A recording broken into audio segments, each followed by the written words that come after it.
Welcome once again to the next video lecture. In the previous video lecture, we have discussed meaning of statistics, its characteristics, functions and limitations. In this video lecture, we will be discussing about data, its types and collection. Firstly, data is very necessary to apply statistical techniques. If there are errors in collection of data, then final result will be affected. So it becomes very necessary that we should have good understanding of the different methods of collection of data. Starting with the slides, firstly, there are two broad categories in which data is divided. First category is known as primary data. ये वो data होता है जो पहली बार collect करा जाता है. It is the data collected for the first time by investigator for any statistical investigation. For example, अगर हम पहली बार किसी सिटी के अंदर डेटा कलेक्ट करते हैं regarding standard of living of people, वो हमारा प्राइमरी डेटा माना जाएगा. सेकेंड कैटेगरी है सेकेंडरी डेटा. सेकेंडरी डेटा वो डेटा है which is already collected but used by other person, which means एक डेटा जो किसी ने पहले कलेक्ट कर रखा है, हम बस उसको यूज़ करते हैं, इस्तेमाल करते हैं. That is secondary data. So these are the two broad categories under which data is divided. Now as far as methods of collection of data are concern, starting with the methods of collection of primary data. Primary data के कुछ methods हैं जिसकी मदद से primary data को collect करा जाता है. सबसे पहला मेथड है, उसको हम कहते हैं direct personal investigation. Now as the name suggest, हम यहाँ पर पर्सनली विज़िट करके डेटा को कलेक्ट करते हैं. Investigator personally visits the area of inquiry and collects information. हम खुद जाकर अपॉइंटमेंट लेकर लोगों से मिलते हैं और फिर डेटा कलेक्ट करते हैं, इन्फॉर्मेशन को कलेक्ट करा जाता है.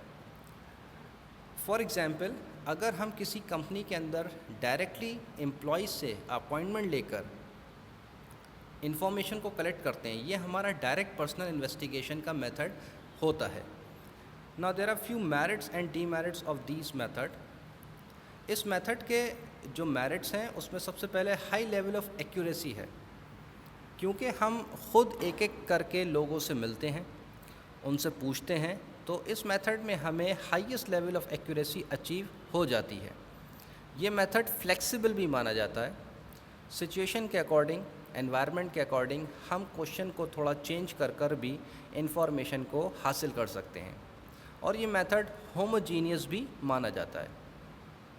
There are few demerits also of this method. It covers limited area, क्योंकि एक एक रिस्पोंडेंट के पास जाना, उनसे बात करना, तो इसमें हम बहुत बड़ा एरिया कवर अप नहीं कर सकते हैं. साथ ही साथ ये मेथड थोड़ा कॉस्टली भी है, क्योंकि एक एक रिस्पोंडेंट के पास जाने में कॉस्ट भी ज़्यादा आती है. Moving ahead, second method is indirect oral investigation. Again as the name suggest, in this approach information is not collected directly from the person related to investigation but from persons having information about the problem. इस method के अंदर हम एक एक करके respondents के पास नहीं जाते हैं, रादर हम ऐसे एक पर्टिकुलर रिस्पोंडेंट को पकड़ते हैं जिसके पास नॉलेज है, एक्सपीरियंस है, और फिर हम उससे इंफॉर्मेशन को गैदर करते हैं. इसको एक एग्जाम्पल से समझेंगे. सपोज़ एक कंपनी के अंदर हम एक एक एम्प्लॉयज़ के पास ना जाकर उनका जो मैनेजर है उससे अगर हम बात करते हैं तो वो हमारा इनडायरेक्ट ओरल इन्वेस्टिगेशन माना जाएगा. इसके जो मेरिट्स हैं उसमें इट कवर्स वाइड एरिया, क्योंकि हमें एक एक एम्प्लॉय से नहीं मिलना है तो हम ज़्यादा बड़ा एरिया कवर अप कर सकते हैं. And also it is economical. ये मेथड इकनॉमिकल भी माना जाता है. इसके जो डीमेरिट्स हैं, possibility of getting false information. अगर मैनेजर ने जिससे हम बात कर रहे हैं गलत इन्फॉर्मेशन दी, फॉल्स इन्फॉर्मेशन दी, तो वहाँ पर डीमेरिट इसकी बन जाती है. Third method is information through correspondent. Now in this method appointment of local agents or correspondent is made by the investigator who provide information from time to time. This technique is usually applied by newspaper and periodical agencies. बहुत बार ऐसा होता है कि हमें daily updates किसी एक particular information के लिए चाहिए होते हैं, तो हम वहाँ पर एक लोकल एजेंट या करस्पॉन्डेंट को बिठा सकते हैं और वो हमें रेगुलर अपडेट्स दे सकता है.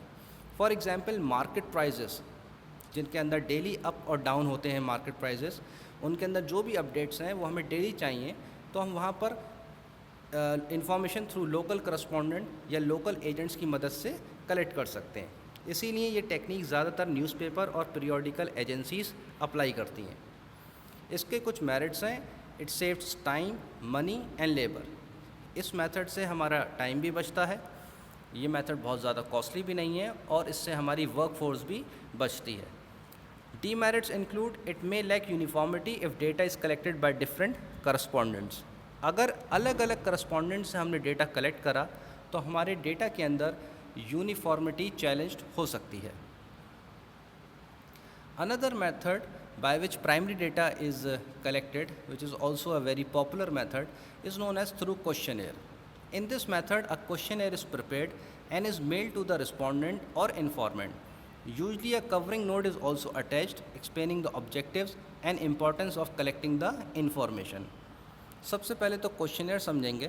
क्वेश्चनेयर एक सेट ऑफ क्वेश्चंस होता है जिसकी मदद से हम पर्टिकुलर प्रॉब्लम जिसके बारे में हमें कोई जानकारी चाहिए उससे रिलेटेड क्वेश्चंस लिखकर हम इंफॉर्मेशन को कलेक्ट करते हैं.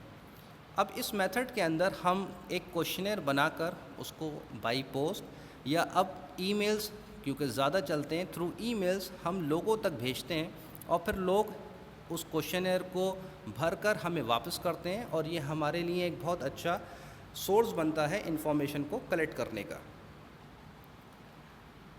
There are few merits and demerits of this method also. This method is economical and covers a wide area, क्योंकि हम बहुत ज़्यादा लोगों तक क्वेश्चनेयर की मदद से पहुंच सकते हैं. फॉर एग्ज़ाम्पल अगर हम एक कंपनी के अंदर ईमेल करें क्वेश्चनेयर सारे एम्प्लॉयज़ को, तो ज़्यादा से ज़्यादा लोगों तक हमारा क्वेश्चनेयर पहुंच सकता है और इससे एक बहुत बड़ा एरिया हम कवर अप कर सकते हैं. तो इसमें पैसे की भी बचत है और हमारा एरिया भी ज़्यादा हम कवर अप कर सकते हैं. But there are few demerits also. First is non response. ये पॉसिबल है कि जो एम्प्लॉयज़ जिनको हम क्वेश्चनेयर भेज रहे हैं उनमें से कुछ एम्प्लॉयज़ क्वेश्चनेयर का जवाब ना दें. फॉर एग्ज़ाम्पल अगर 100 क्वेश्चनर्स भेजे गए तो हो सकता है उसमें 5 या 10 एम्प्लॉयज़ क्वेश्चनेयर का रिस्पांस हमें ना दें. Second is incomplete information. ये भी पॉसिबिलिटी रहती है कि जो इन्फॉर्मेशन हमें दी गई है उसमें से कुछ इन्फॉर्मेशन को नहीं प्रोवाइड करा जा रहा है, which is incomplete information. Also it involves lack of flexibility. Once we have send the questionnaire तो हम क्वेश्चन के अंदर फिर चेंज नहीं कर सकते हैं. ये भी इसका एक डीमेरिट माना जाता है. Now these were the methods of collection of primary data. Coming to the methods of collection of secondary data. Secondary data क्योंकि ऑलरेडी कलेक्टेड डेटा होता है, हम बस उसको इस्तेमाल करते हैं, तो बहुत सारे सोर्सेज हैं जहाँ से हम सेकेंडरी डेटा को कलेक्ट कर सकते हैं. I have mention few sources through which we can collect the secondary data. Secondary data जब कलेक्ट करा जाता है तो इस चीज़ का भी हमें ध्यान रखना चाहिए कि सोर्स ऑफ इंफॉर्मेशन ऑथेंटिक और जेन्युइन होनी चाहिए. So few of the sources by which we can collect the secondary data are as follows. First is government publications. क्योंकि गवर्नमेंट रेगुलरली कुछ अपडेट्स को पब्लिश ज़रूर करती है. For example Reserve Bank of India बहुत सारे स्टैटिस्टिक्स को publish करता है, तो वहाँ से हम अपनी इंफॉर्मेशन को हासिल कर सकते हैं. Second, publication of international agencies. अगर कुछ इंटरनेशनल स्टैटिस्टिक्स चाहिए तो उस केस में भी हम इंटरनेशनल एजेंसीज़ का जो पब्लिकेशन है वहाँ से सेकेंडरी डेटा को कलेक्ट कर सकते हैं. For example international monetary fund regularly बहुत सारे डेटा को पब्लिश करता है. Reports of committee and commissions. Again government बहुत सारी कमिटीज़ बनाती है, कमीशंस बनाती हैं, उनकी भी रिपोर्ट्स रेगुलरली पब्लिश होती रहती हैं.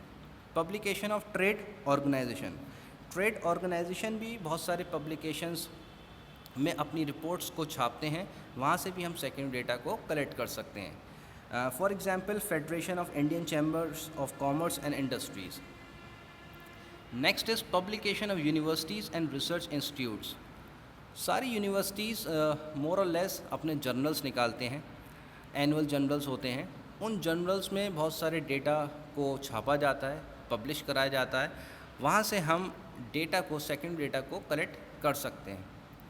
End of course newspapers and periodicals. Newspapers तो हम सबके ही रीच में हैं, वहाँ से भी सेकेंडरी डेटा को हम हासिल कर सकते हैं। So these were the few sources by which we can collect secondary data. Thank you for watching this video. We will be meeting in the next video lecture. Thank you.